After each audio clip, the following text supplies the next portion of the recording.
안녕하세요. 오늘도 사연살롱을 찾아주셔서 감사합니다. 저는 올해 30대 초반으로 이름은 김하나예요.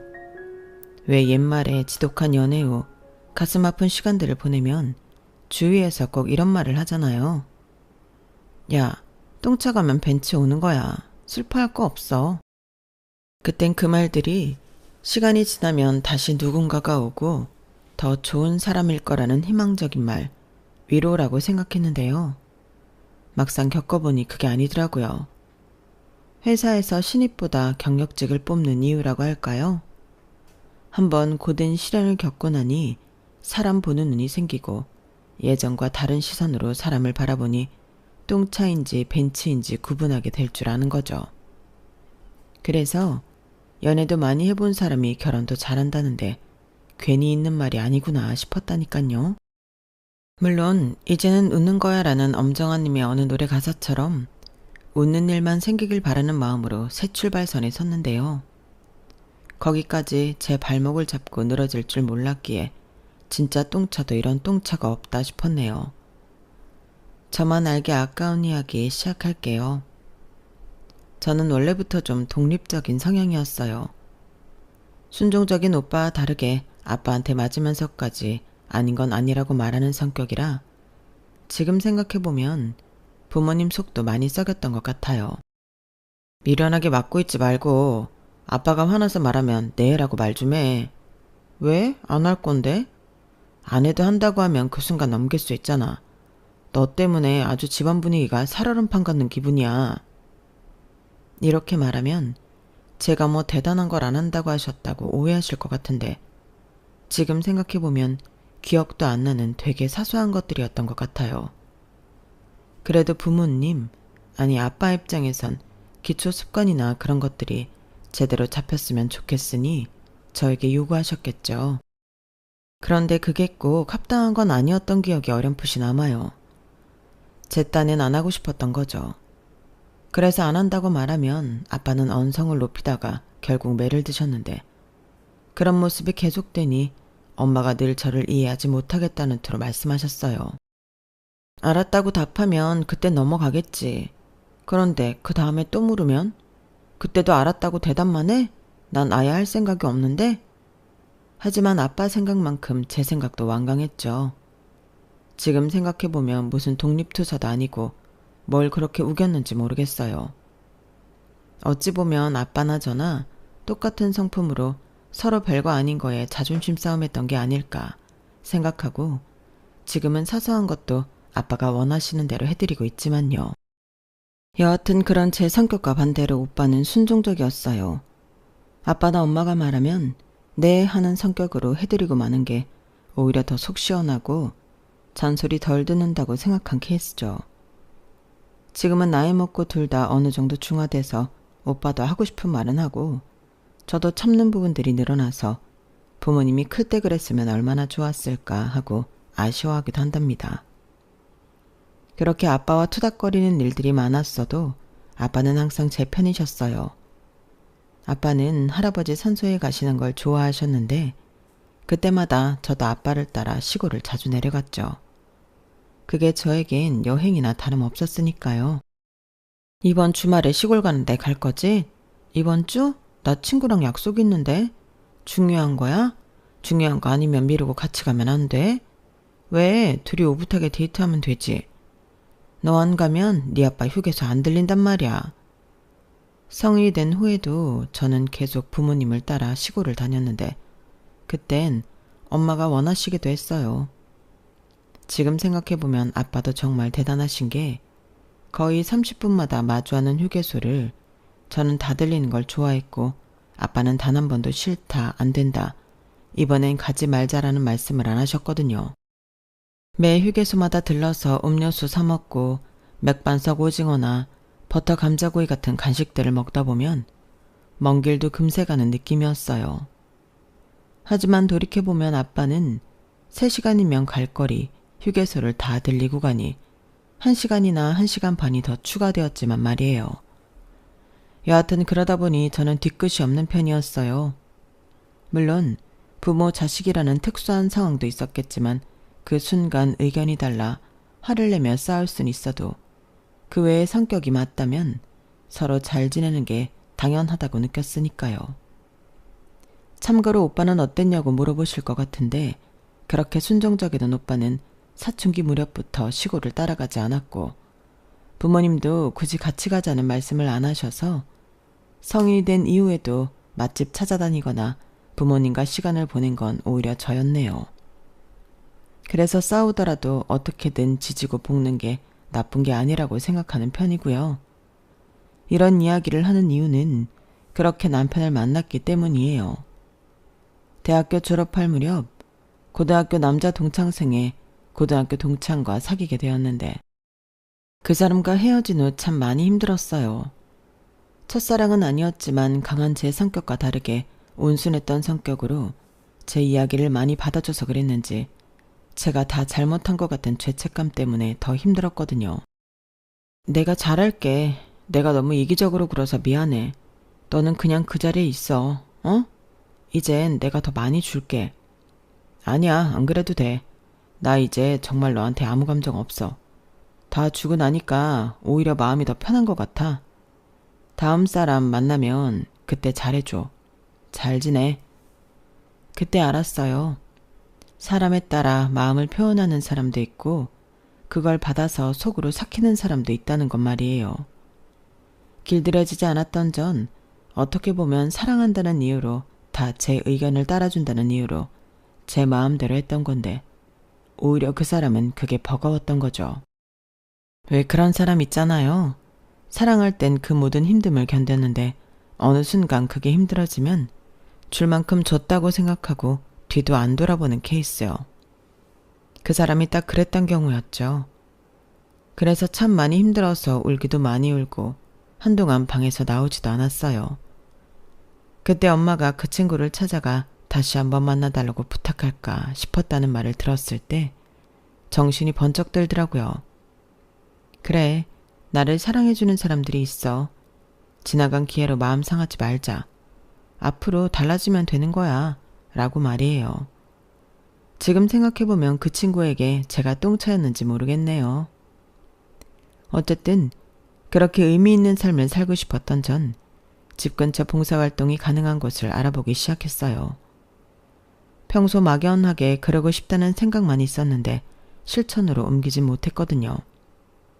그런데 이때 아니면 또 못하겠지 싶다는 마음도 있었고 뭔가 의미 있는 일을 하면 제 마음도 차츰 자존감을 채워갈 것 같았어요.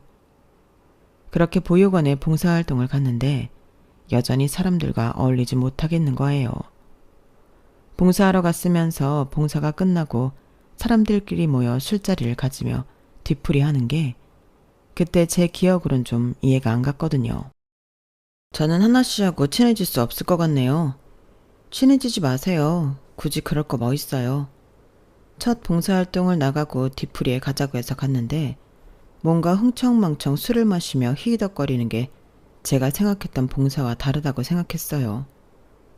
그런 시각으로 보고 있으니 말 자체도 좋게 나가지 않았겠죠. 그런 저에게 저보다 5살 많은 금 봉사 모임 회장이 대놓고 말하더라고요. 제가 마음에 들지 않는다는 걸 노골적으로 표현하길래 저도 똑같이 말했죠. 그게 첫 뒤풀이 자리다 보니 다시 가고 싶지 않았어요. 하지만 봉사활동은 나가기로 마음먹었기에 뒤풀이만 가지 않은 채 묵묵히 한 달에 한 번 참석하고는 있었죠. 그러다가 남편을 만났어요. 남편은 저와 동갑이었는데 그도 평소 봉사활동에 관심이 많았고 가까운 위치를 찾다 보니 여기 오게 되었다고 말했죠. 지난달 쓰레기 분리수거 같이 했던 분 맞죠? 네? 아, 안녕하세요. 매달 역에서 만나 인원수를 체크하고 보육원으로 이동하는데 조금 늦게 온 남편이 맨 뒤에 따라가는 저를 보며 반갑게 말을 건넸어요. 그러면서 자신 이야기를 하게 되었고 동갑내기라 편하게 이야기를 나누다 보니 자연스럽게 친해지게 되었어요. 제 성격과 다르게 사교적이었던 전 남편은 뒤풀이 모임도 활발하게 하고 사람들과 안면도 터가면서 활동하고 있었거든요. 저는 1년 넘게 조용히 다니는 입장이었고 남편은 이제 막 들어왔지만 매달 아는 얼굴이 늘어가는 중이었어요. 그렇게 6개월이 더 지나더니 청소팀장을 맡게 될 정도로 사교력은 대단한 것 같았고요. 제가 처음 배정받은 곳이 청소다 보니 더 잘할 수 있을 것 같아요.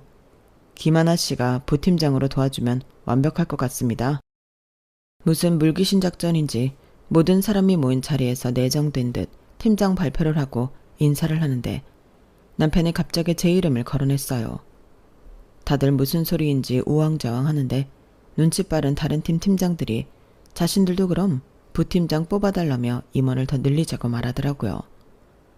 그렇게 전 생각지도 못하게 모임에 들어가게 되었어요. 처음 색안경을 끼고 접했던 술자리도 사실 다른 의미가 있다는 걸 친해진 후에 알게 되었죠. 하나 너처럼 딱 봉사만 보고 꾸준히 오는 사람은 정말 드물어. 사람끼리 친해야 그 맛에 나오고 또 힘들어도 다른 일도 더 하게 되고 그런 부분이 있거든. 그때 아차 싶었어요.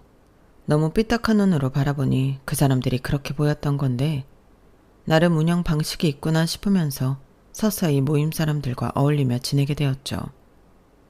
한편으론 남편과 모임 외에 만나는 시간들이 늘어나고 있었어요.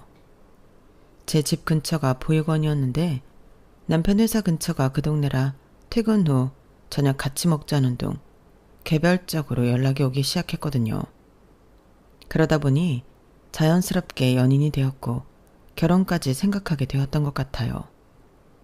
저처럼 강한 성격인데 사교성도 좋고 전 남자친구와 다르게 싸울 때 자기 할 말 다 하는 성격이다 보니 불같이 싸우긴 해도 서로 맞춰가기 더 편하다고 생각했거든요. 그래서 결혼 소식을 깜짝 발표했을 때 다들 놀라는 눈치였어요. 남편이 워낙 사교성도 좋고 외모도 반반해서 분명 여자 보고 왔다는 이미지로 사귄다는 걸 알리지 말라고 말했었거든요. 물론 그럴 의도가 없었던 있었던 젊은 남녀가 모임에서 어쩔 수 없는 수순이었겠지만 뒷말 오가는 거 싫으니 무언가 확실해지면 말하겠다고 한 게 결국 결혼 발표였던 거죠. 뭐? 둘이 그렇게 의견이 안 맞아 싸우더니 정든 거야? 와, 대박. 너는 하나가 좋은 여자인 거 어떻게 알았어? 여러 말들이 오갔는데 그중 가장 듣기 좋았던 건 저와 친해지기 어렵다고 말했던 회장이 제 칭찬을 했던 점이었어요. 알고 보니 책임감도 있고 위트 있고 사람도 잘 챙길 줄 안다고요. 그제서야 초반에 서로 엇나갔던 말들을 사과하며 훈훈하게 마무리했네요. 여하튼 그렇게 결혼까지 진행되는 건 무난했어요. 남편 회사가 서울이고 시댁이 경기도 끝쪽에 있어서 회사에서 30분 거리 되는 곳에서 자취하고 있었거든요. 부모님은 고향에서 지내시길 원했고 남편도 그렇고 저도 그렇고 결혼하면 당연히 회사 생활을 해야 하니까 가까이 살 필요도 없이 심플하다고 생각했어요.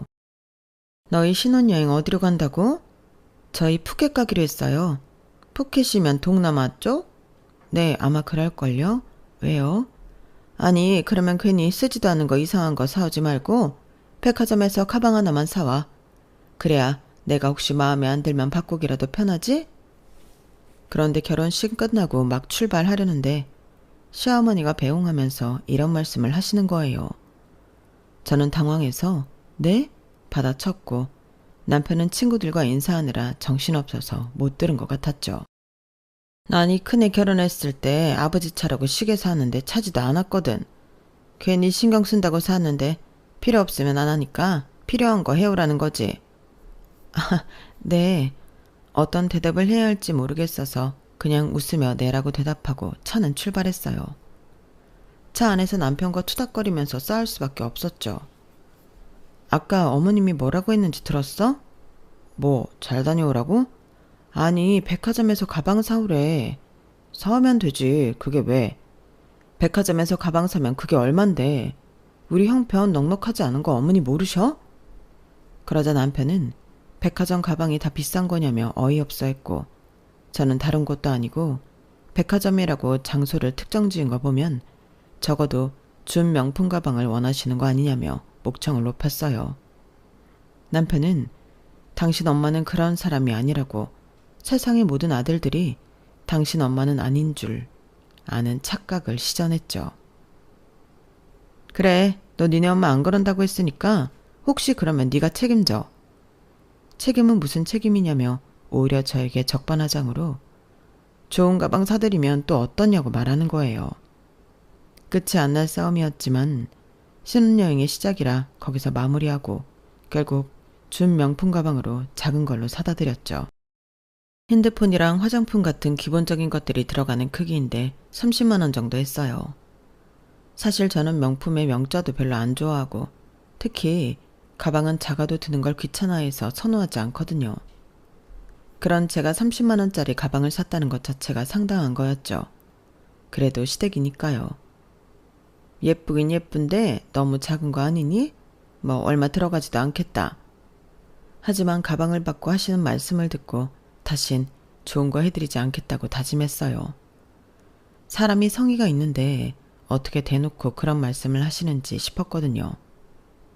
남편은 당신 엄마는 그런 사람 아니라고 말했는데 지 눈앞에서 그런 소리 하는 걸 들으니 민망했는지 큰 가방은 잘 안 들고 다니게 된다는 둥 저는 3만 원짜리 가방도 안 사는데 30만 원이면 정말 큰 돈 썼다는 둥 애쓰더라고요. 하지만 그런 것조차 제 눈에 좋게 보이지 않았어요. 당연히 남편과 대판했는데 그게 시작에 불과했죠. 결혼 후 얼마 지나지 않아 첫 명절이 다가왔어요.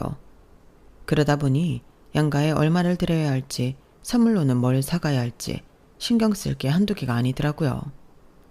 게다가 한 번에 끝나면 모르겠는데 이제 계획이라는 걸 세워야 하잖아요. 아이도 낳아야 하고 전세자금도 갚고 이자도 있고 결혼하면서 둘 다 보험을 싹 다 정리했는데 거기에 대한 식용이나 식비, 공과금 등등 생각보다 나가야 할 것들이 많았어요. 그동안 둘 다 부모님과 지냈기에 온전히 가계부를 작성하고 계획한다는 건 생각보다 어려웠죠. 그래도 양가의 명절이니까 20만 원씩 드리고 국이나 과일 같은 걸 사가자고 말했어요. 회사에서도 명절이라고 상여금이 조금 더 나오니까 서운하지 않게 챙겨드리자고요. 그렇게 기분 좋게 첫 명절을 보내고 집에 왔는데 얼마 지나지 않아 시어머니가 남편에게 전화를 걸었더라고요. 잘 도착했는지 궁금해서 전화했겠거니 생각하고 저는 화장실로 들어갔어요. 그리고 화장실에서 나왔는데 남편이 시무룩한 듯 기분이 좋지 않은 듯 낮은 목소리로 말문을 열었어요. 이제 명절에 30만 원씩 드리자. 왜? 어머니가 돈이 부족하셨대? 과일 한 상자 사다 드렸잖아. 그 과일도 거진 10만 원인데. 아니, 엄마가 왜 혼자 할 때보다 더 적냐고 힘드냐고 그러는데 그런 소리 듣고 싶지 않아. 이게 무슨 시츄에이션인지 도무지 감이 오지 않았어요. 둘이 벌면 명절 때 더 줘야 한다는 법이라도 있는 건지 묻고 싶더라고요. 게다가 똑같이 20만 원 준 친정에서는 결혼하고 나갈 건 많은데 뭐 이렇게 많이 줬냐며 안 받겠다는 거 시댁에도 드렸으니 당당하게 받으라고 억지로 떠넘기듯 주고 왔거든요. 어머니 우리 전세자금 빌린 거 몰라? 둘이 버는데 왜 더 적게 주냐고? 나가는 돈이 더 많아서 그런 거지. 당연한 거 아니야. 우리는 애 안 낳아? 평생 뭐 버는 대로 양가 용돈 드리고 손만 쪽쪽 빨아? 무슨 말 같지도 않은 소리래. 그래서 어떻게 되었냐고요? 그날은 진짜 한 채의 양보도 없이 서로 이해 못하고 엄청 싸웠어요.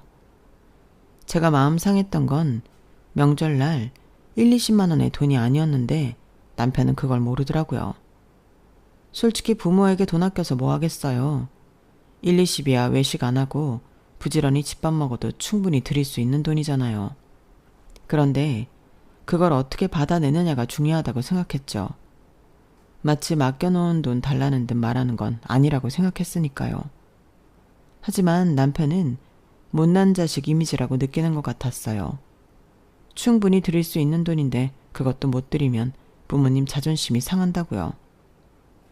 그게 왜 부모님 자존심이야. 돈 덜 받으셨다고 자존심 상하셨대? 어디 친척들 모인 데서 용돈 얼마나 받으셨나 배틀이라도 하셨대? 무슨 말을 그렇게 해. 너 지금 우리 부모님 욕하는 거야? 아니 그렇잖아. 지난번 신혼여행 때 가방도 그렇고 나는 백화점에서 사오라고 하시길래 그래도 패백할 때 돈 많이 넣으신 줄 알았거든. 그런데 얼마 넣었는지 너도 알잖아. 10만 원 넣으셨어. 말이 돼? 도무지 이해가 안 되더라고요. 당신 엄마는 그런 사람 아니라고 말할 때 그런 사람인 줄 알면 미리 귀뜸이라도 달라고 말까지 했었는데 또 이렇게 무방비 상태로 당하고 말았으니까요.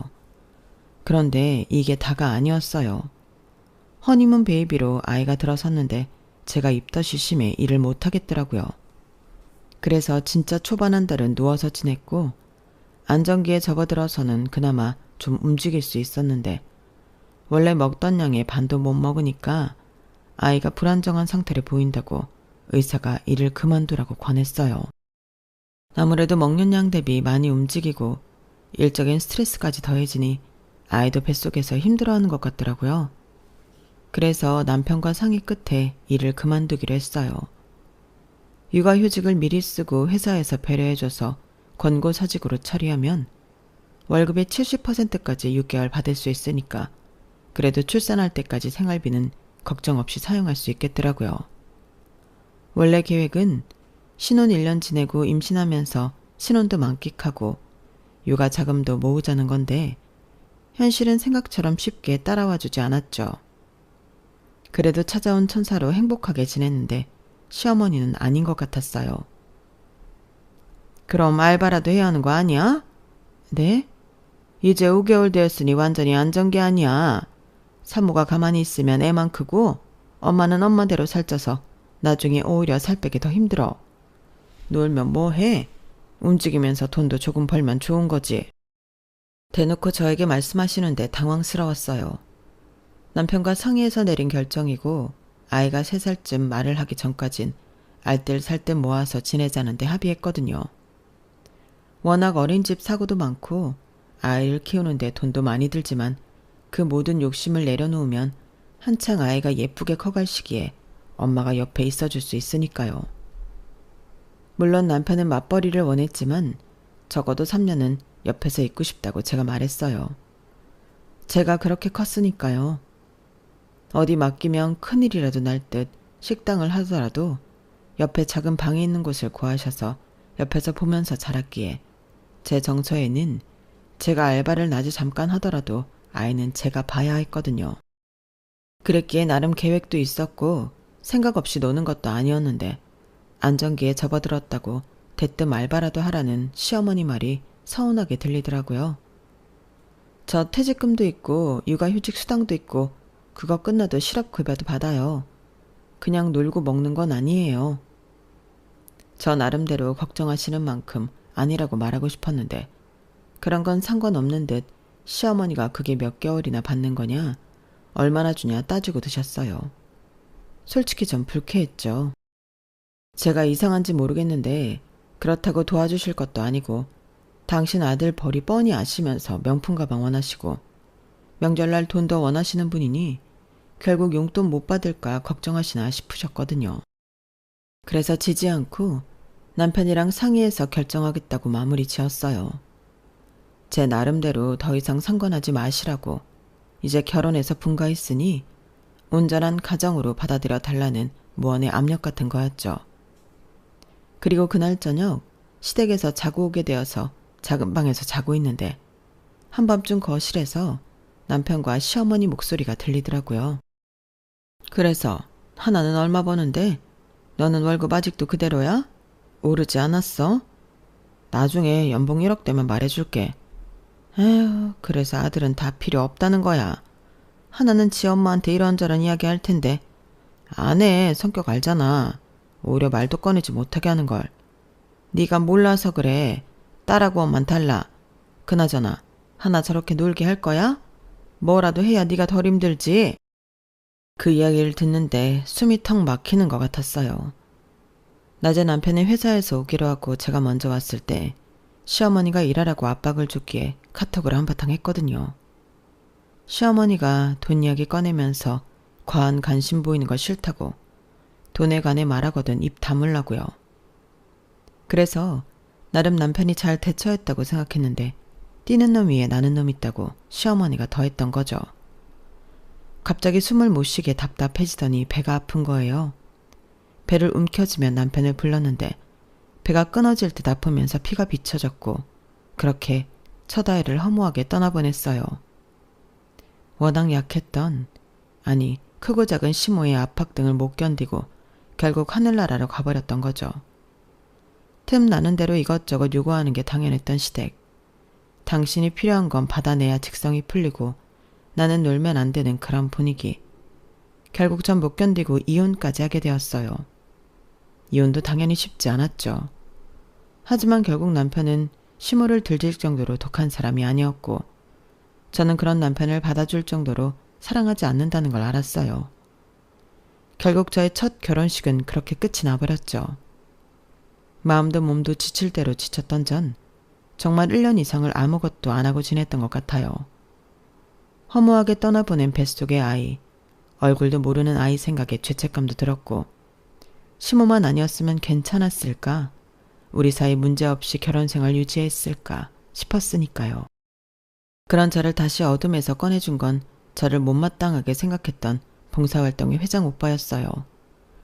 저의 모든 스토리를 알고 있으면서도 저를 감싸주던 유일한 사람이었죠. 뭐해? 봉사 안 나올래?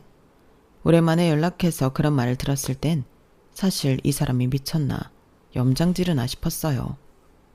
다른 사람들과 다 엮여 있는데 제가 그곳에 다시 나갈 정도로 철면피는 아니었으니까요. 그런데 그 뒷말이 계속 제 귀에 머물더라고요. 네가 나왔으면 해서 내가 다른 봉사 모임 만들었어. 다른 보육원 익숙하게 일 잘하는 사람이 필요한데 도와줄래? 제 모든 상황을 알면서도 조심스러운 사람, 처음으로 배려라는 걸 느꼈어요. 그렇게 고민 끝에 저는 또다시 봉사활동에 나가게 되었어요. 물론 그 전에도 결혼하고 꾸준히 했었기에 남편 모르게 평일에 꾸준히 아끼던 아이와 소통은 하고 있었지만 사람들과 어울리는 곳은 없었거든요. 사람으로 아픈 상처는 사람으로 잊는다는 말처럼 다시 사람들과 어울려 웃고 즐기면서 제가 살아있다는 걸 느끼고 싶었던 전 그렇게 다시 새로운 모임에서 봉사하며 제 자존감을 다시 채우고 있었어요. 그리고 눈치채셨을지 모르겠지만 이 사람이 저를 곁에서 많이 붙들어주면서 저를 다시 일어서게 만들었죠. 나랑 다시 시작해보는 건 어때? 평생 혼자 살 거 아니라면. 농담을 뭐 그렇게 진지하게 해? 깜빡 속을 뻔. 평소에도 실없는 농담으로 저를 웃게 만들었던 사람이라 이번에도 농담이라고 생각했는데 갑자기 얼굴에서 웃음기가 사라지면서 무릎을 꿇고 저에게 프로포즈를 하는 거예요. 사실 나 너 오래전부터 지켜봤어. 너처럼 좋은 사람 왜 못 알아보고 사경금 끼고 대했을까? 내가 처음에 너에게 다정하게 대했다면 어쩜 네가 돌고 돌아 나에게 오는 게 아니라 처음부터 우린 아픔 없이 행복하진 않았을까? 자책도 많이 했어. 이젠 너 놓치고 싶지 않아. 그 말 한마디에 그동안 주마등처럼 알게 모르게 제 주위를 맴돌았던 오빠의 모습들이 그려졌어요. 묵묵히 거리를 지키면서 항상 제 주위에 있던 사람. 축하한다고 말하면서 눈가는 왠지 슬펐던 이유들이 하나둘 퍼즐 맞춰지는 듯 했죠. 하지만 쉽게 수락할 수 없었어요. 주위에 엮인 사람들의 시선도 시선 있지만 무엇보다 전 아이까지 한번 잃은 몸이니 선뜻 마음을 받아준다 아니다라고 할 입장이 아니었던 거죠. 오빠도 알잖아. 나 결혼도 결혼이지만 아이도 태어날 뻔했던 거. 그래 알아. 그래서 나도 쉽게 너에게 말하는 거 아니야.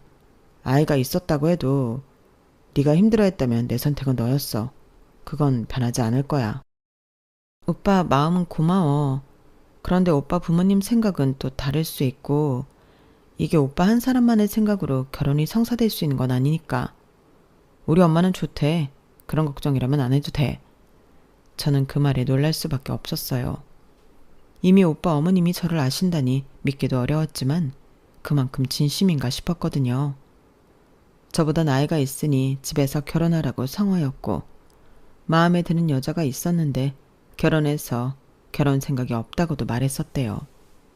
그래서 집에선 반포기 상태였는데 제가 유산하고 이혼하면서 상황이 달라졌던 거죠. 물론 오빠도 처음에 저랑 잘해볼 생각은 아니었대요. 주위에 엮인 사람들이 많으니까요. 단 하나 어둠 속에 있는 저를 끌어내야겠다는 생각, 예전처럼 웃음기 많고 당찬 모습을 되찾아주고 싶다는 생각 하나만 했는데 전보다 활력이 넘치는 오빠의 변화를 오빠 어머니가 먼저 눈치챘던 거죠. 그래서 마음에 드는 여자가 생겼냐고 물었는데 그게 결국 저였고 어머님 생각에는 오빠는 저 아니면 안 될 것 같은 생각을 먼저 하셨던 것 같다고 말하더라고요. 욕심이라고 생각했고 안 될 거라고 생각해서 말을 아끼고 있었는데 어느 날 어머님이 먼저 오빠를 앉혀놓고 그런 말을 하셨대요. 네가 행복한 거 말고 행복하게 해줄 자신 있으면 엄마는 네가 선택한 사람이 누구든 좋다. 저는 특정하지 않았지만 그 말이 저를 의미한다는 걸 알았던 오빠는 자신의 행복을 위해서인지 제 행복을 위해서인지 정말 계속 고심하고 또 고심했다고 덧붙였죠. 그 결과 우리 둘이 행복해지길 원한다면서 진심을 내비쳤고 서두르지 말고 제 속도대로 왔으면 좋겠다고 말했어요. 나는 너를 처음 봤을 때부터 지금까지 항상 이 자리에 있어. 네가 나를 보고 걸어만 와준다면 시간은 중요하지 않아. 나는 그거면 돼. 그 한결같은 진심에 결국 전 무너졌고 100년 해를 약속하게 되었습니다. 그렇게 결혼을 결심하고 가장 먼저 한 일은 오빠네 어머니를 만나는 거였어요. 아무래도 제가 죄인이라고 생각하다 보니 자꾸만 움츠러들었고 전에 겪었던 일도 있으니 만나 뵙는 게 우선이라고 생각했거든요. 그런데 그 어머니의 그 아들이라고 오빠보다 성품이 더 좋으신 분이었죠. 저를 보자마자 단번에 안아주시면서 토닥여 주셨거든요. 힘들었지? 이야기 많이 들었어. 이제 꽃길만 행복하게 걷자. 저는 그 말에 저도 모르게 하염없이 울고 말았어요. 그 어떤 말보다 짧은 어머니의 말에 모든 진심이 다 담겨 있음을 느낄 수 있었으니까요. 물론 저희 집에서는 처음에 반대했어요. 그 모진 고통을 당하고 다시 결혼한다고 하니 축하보다 걱정이 앞섰던 거죠. 하지만 부모님도 오빠를 보고 나선 이해하시더라고요. 전 남편의 경우 정말 저처럼 강한 성격이라 둘 중 하나가 죽어야 끝나는 느낌이었다면 지금 오빠는 외유내강 스타일로 겉은 부드럽지만 내면적인 강함이 함부로 못하게 만드는 그런 사람이었거든요. 하고 싶은 말하고 끝까지 자신의 의지를 굽히지 않아야 강한 사람이라고 생각했던 제가 살면서 여러 일을 겪으면서 달라지고 있는데 그건 오빠 영향도 많았다고 생각해요. 여하튼 그런 오빠의 모습을 보시곤 찬성하신다고 말씀하셨죠. 고맙네. 고마워. 나는 하나가 다시 누구 못 만날 줄 알았는데 그런 우리 하나를 품어줘서 고마워. 고마워. 아니에요. 제가 오히려 더 하나에게 고마워요. 어려운 결정이었을 텐데 저 믿고 따라와 주는 걸요. 제가 더 잘할게요. 믿고 주시는 귀한 딸 아끼고 사랑하며 살겠습니다. 그 말을 옆에서 듣는데 정말 제가 다 눈물이 났어요. 똥차가고 벤츠 온다는 말이 생각나면서 벤츠가 다른 게 벤츠가 아니구나. 내 사람 사랑해주고 존중해주고 내 사람 귀한 만큼 내 부모에게 잘하는 사람. 그리고 그렇게 올바르게 자식을 키워내는 가정이 있는 사람. 별의별 생각이 다 들었네요. 그렇게 다시 새 출발하려고 준비를 하면서 청첩장을 그 전 봉사 모임 사람들에게 줘야 하나 말아야 하나 고민이 많았어요. 저는 여자 몇 명과 연락을 하고 있었는데 오빠는 그 모임 사람들과 모두 연락하고 있었으니까요. 심지어 전 남편하고도 연락을 하고 있었는데 저희가 사귀는 걸 몰랐고 갑자기 연락을 안 하는 것도 웃기고 묘한 그런 관계였던 거죠. 그래서 저는 되도록이면 뒷말도 듣고 싶지 않아서 아무에게도 연락하지 않길 바랬는데 오빠 생각은 달랐죠. 나는 하나가 누구에게도 당당했으면 해. 네 잘못으로 헤어진 것도 아니고 나중에 사람들이 알게 되면 오히려 우리가 나쁜 짓 한 줄 알게 될까 봐 싫어. 시간도 흘렀고 우리는 당당하니까 소식은 전했으면 해. 좋은 소식은 전하고 오던 안 오던 그건 그 사람들에게 맡기자. 고심 끝에 저는 오빠 결정에 따르기로 했어요. 오빠 말대로 제가 죄 지은 것도 아니니까요. 결혼식 당일 저는 정말 공주가 된 기분이었어요. 새벽부터 미용실에서 헤어와 메이크업을 받으면서도 설렘이 가득했죠. 거울 속 제 모습이 첫 번째 결혼 때와는 완전히 달라 보였어요. 그때는 불안하고 걱정스러운 표정이었다면 이번에는 정말 행복에 가득 찬 신부의 모습이었거든요. 식장에 도착해서 드레스로 갈아입고 대기실에서 기다리는데 현 시어머니께서 직접 오셨어요. 손에는 예쁜 보석함을 들고 계시더라고요. 보석함을 열어보니 정말 아름다운 진주 목걸이가 들어있었어요. 우리 예쁜 며느리 오늘 정말 아름답다. 이 목걸이는 우리 집 대대로 내려오는 거야. 이제 하나 차례지. 어머니 정말 감사드려요. 이런 좋은 가족이 되어주셔서 진짜 감사드려요. 그러면서 목에 직접 채워주시는데 가슴이 벅차오를 정도로 행복했어요. 친정 어머니도 옆에서 눈물을 글썽이며 제 손을 꼭 잡아주셨어요. 첫 번째 결혼 때는 내내 걱정스러워 하셨는데 이번에는 정말 안심하고 기뻐하시는 모습이 느껴졌어요. 식장에는 정말 많은 분들이 와주셨어요. 봉사 모임 사람들, 회사 동료들, 친구들, 친척들까지 모두가 저희의 행복을 진심으로 축하해주는 분위기였어요. 오빠가 버진로드를 걸어오는 저를 보며 환하게 웃는 모습을 보는 순간 정말 이 사람과 함께라면 평생 행복할 수 있을 거라는 확신이 들었어요. 주례 선생님이 막 혼인 서약을 시작하려던 그 완벽한 순간이었습니다. 갑자기 식장 맨 뒤에서 날카롭고 큰 목소리가 울려 퍼졌어요. 모든 하객들이 일제히 뒤를 돌아보는데 거기에 서 있는 건 다름 아닌 전 시어머니였죠. 저는 그 순간 심장이 쿵 내려앉는 것 같았어요. 온몸에 소름이 돋으면서 다리에 힘이 빠져 그대로 주저앉을 뻔했을 정도였으니까요. 전 시어머니는 화려한 분홍색 한복을 입고 머리까지 예쁘게 올린 채 나타났어요. 마치 결혼식에 정식으로 초대받은 손님처럼 말이에요. 하지만 그 표정은 전혀 축하하는 사람의 표정이 아니었어요. 분노를 일그러진 얼굴로 식장 한가운데로 성큼성큼 걸어오기 시작했거든요. 하객들이 저기 저 사람 누구야? 뭔 일이지? 왜 갑자기 소리를 지르는 거야?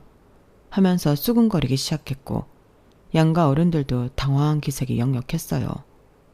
특히 현 시어머니는 완전히 경악한 표정이셨죠. 전 시어머니는 식장 한가운데까지 와서는 마이크를 빼앗으려고 했어요.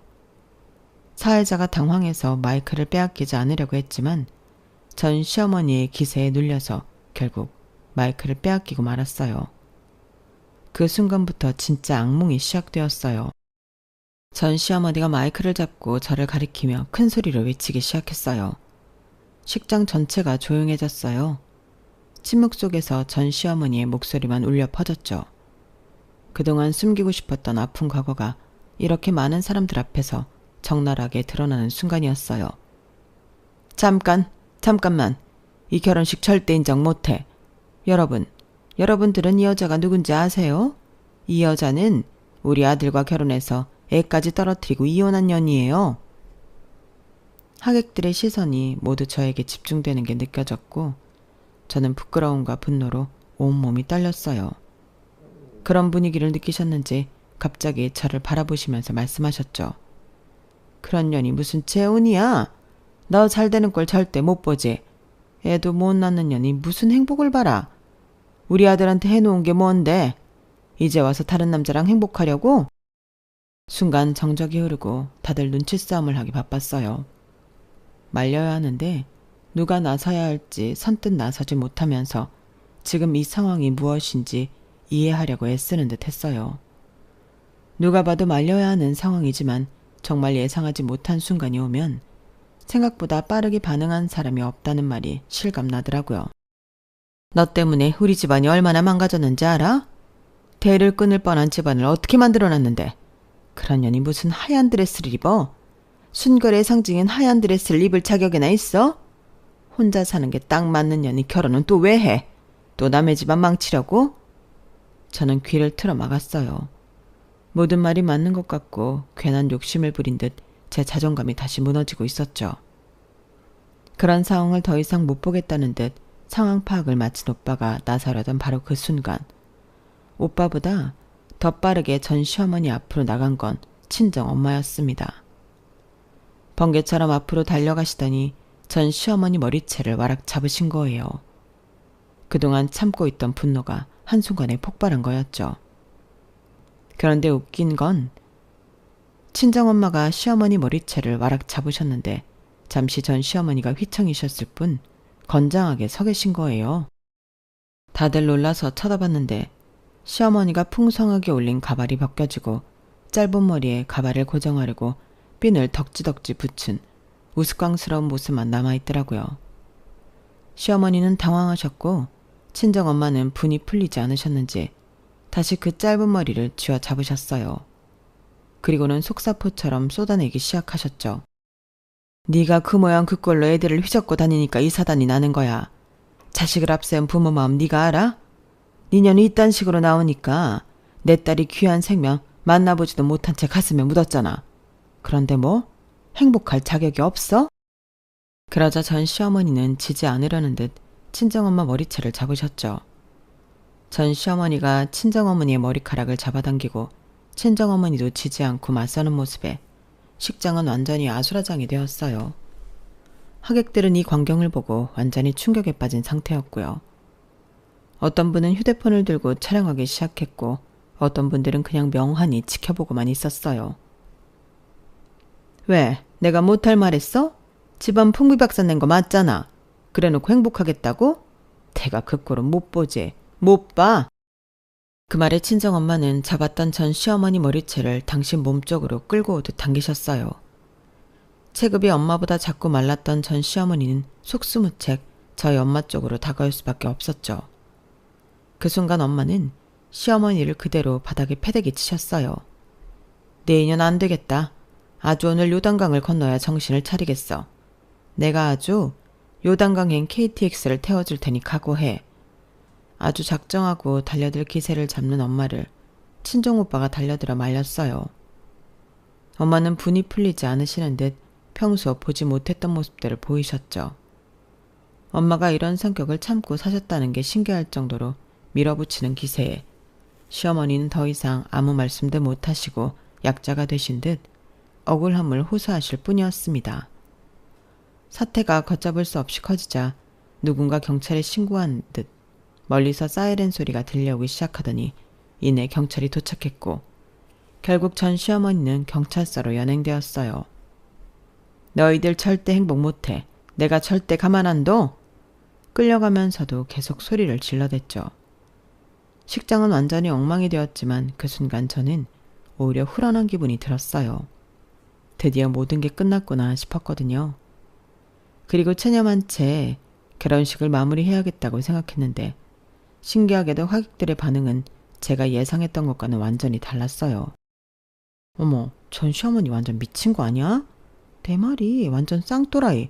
저러니 손주도 잡아먹고 아들 인생도 잡아먹은 거지. 신부 착해 보이는데 정말 안 됐다. 모든 분들이 저를 위로해 주시더라고요. 현 시어머니께서는 오히려 저를 더 꼭 안아주시면서 말씀하셨어요. 우리 며느리가 얼마나 힘들었을까? 이제 정말 우리 딸이야. 앞으로는 내가 다 지켜줄게. 그 후 전 시어머니는 완전히 매장당했어요. SNS에 올라간 영상들 때문에 미친 시어머니로 주변 지인들이나 친척들까지 다 알게 되었거든요. 전 남편도 사실을 알고 화를 냈지만 이미 벌어진 일 어떻게 하겠어요. 거의 의절까지 갔는데 전 시어머니는 여전히 제 탓을 하며 당신이 잘못한 건 없다고 하신다면서 저에게 미안하다는 문자가 왔어요. 당신 엄마가 세상 그 못된 시어머니보다 더 할 줄 몰랐다고요. 자신은 다신 결혼도 못하고 여자 곁에도 안 갈 거라며 힘들게 해서 미안하다는데 기분이 참 묘했어요. 하지만 길게 생각하지 않으려고요. 헤어진 인생이고 이제 각자의 삶이니 제가 어떻게 할 소관이 아니잖아요.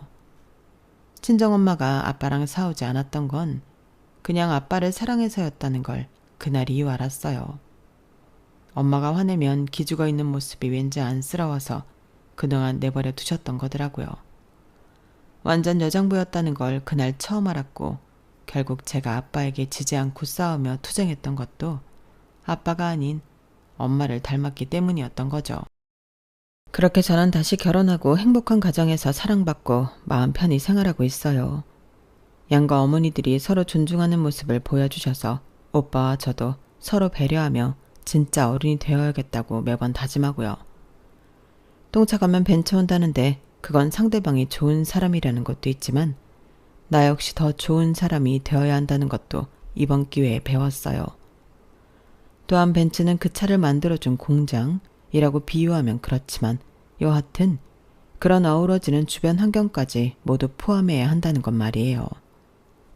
이렇게 제 이야기를 전하는 건 얼마 전 임신이라는 걸 확인했기 때문이에요. 전과 다르게 입덧이 심하지 않은데도 마음은 여전히 불안하죠. 또다시 그런 일이 반복되면 어떡하지? 환경이 달라지고 마음이 편한데도 자꾸 걱정되는 부분은 엄마라는 책임감 때문일 거라 짐작하지만 잘 모르겠어요. 그래서 많은 사람들의 격려로 용기 내고 싶어서 이렇게 사연을 보내요. 제 잘못 아니었다고, 이젠 튼튼한 아기와 함께 행복한 가정을 꾸리면 된다고 응원의 말씀 부탁드려요. 항상 건강하시고 행복한 하루 되세요. 여러분, 사연 댓글에 응원과 현명한 조언 부탁드려요. 좋아요와 구독은 저에게 큰 힘이 됩니다. 오늘도 좋은 일 가득하세요.